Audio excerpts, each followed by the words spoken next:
Hello, I'm Susan Eichorst. I'm a physician assistant who practices medical wellness and hormone therapy, bioidentical hormone therapy here at Atagi Aesthetics. Today is our third installment in our Facebook Live series, Spring into Wellness, and today I'm going to talk about a really important supplement that gets overlooked by many people from a healthy aging perspective and in reducing risk of estrogen-driven cancers. The supplement is called diindolylmethane, or DIM for short. Most of us do know that eating more vegetables is always preferable from a healthy living perspective, and hard to get away from understanding that broccoli and cauliflower, Brussels sprouts, kale are all super healthy foods for us, but why?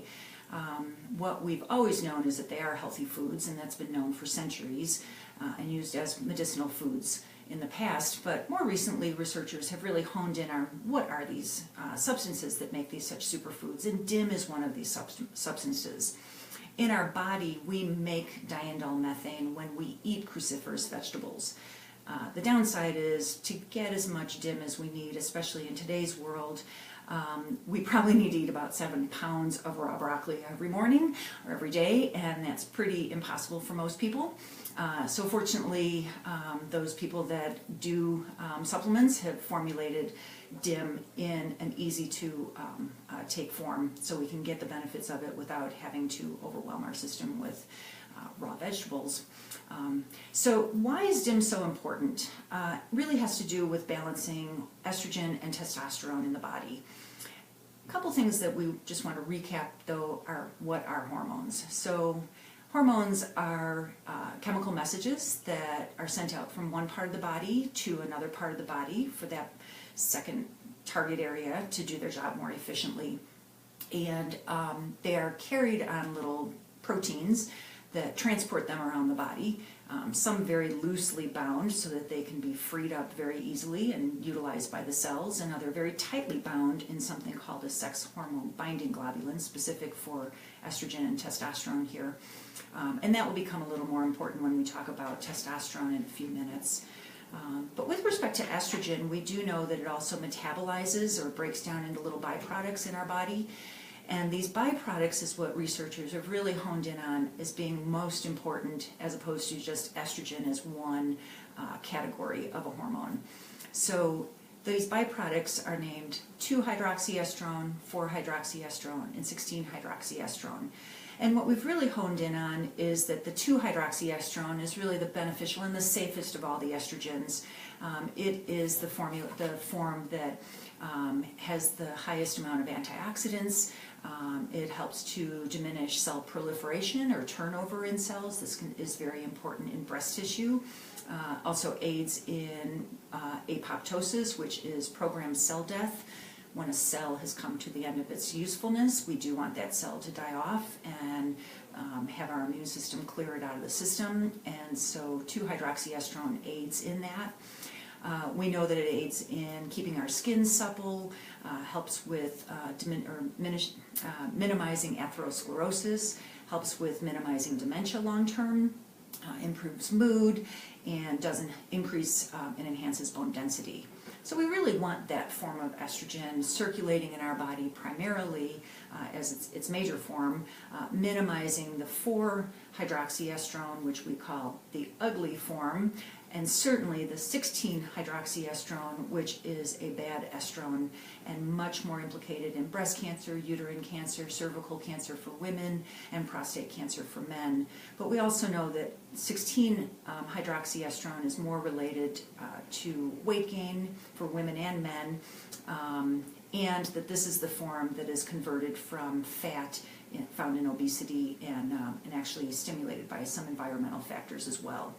So DIM comes in because DIM has a similar size and shape to our natural hormones, and because it mimics hormones, it's able to really drive this estrogen down the more beneficial pathways so that we get these benefits at the same time as we are minimizing some of the risks of the 16-hydroxyestrone form. So why is this important, and who is this important to? So for women, this really falls into most categories of reproductive age. The pre- and perimenopausal woman, not uncommonly may have irregularities in their cycles and in their estrogen amounts because they are lacking or diminishing in progesterone. And this leaves them a little more estrogen dominant. Many women in this age group or in this category will complain of increased weight around the middle. They feel bloated. They just feel like they no matter what they're doing, they cannot reduce this weight. They may be a lot more moody or irritable. Their periods are more irregular. Libido may wane a bit. And so adding DIM can help to, again, stimulate this estrogen down the more beneficial pathway. For many of these women, I also add progesterone. Refer to last week's discussion for that, a little bit more on that. But the DIM can really help with some of these women that may be a little more predisposed to breast cancer because they have more estrogen dominance. So again, that's one component of it. For women that are postmenopausal already and we're replacing estradiol for them, same concept. We'd like them to have all the benefits that they're looking for with minimizing their risk for breast cancer, uterine cancer if they still have a uterus, and the same with cervical cancer. With respect to testosterone, testosterone can convert to estrogen in anybody, women and men. It happens more frequently in men because they have much higher levels of testosterone to convert to estrogen. And so DIM can really add to their experience because it can block this conversion. We call that aromatization. It can block this conversion of testosterone to estrogen, and when it does that, it forms,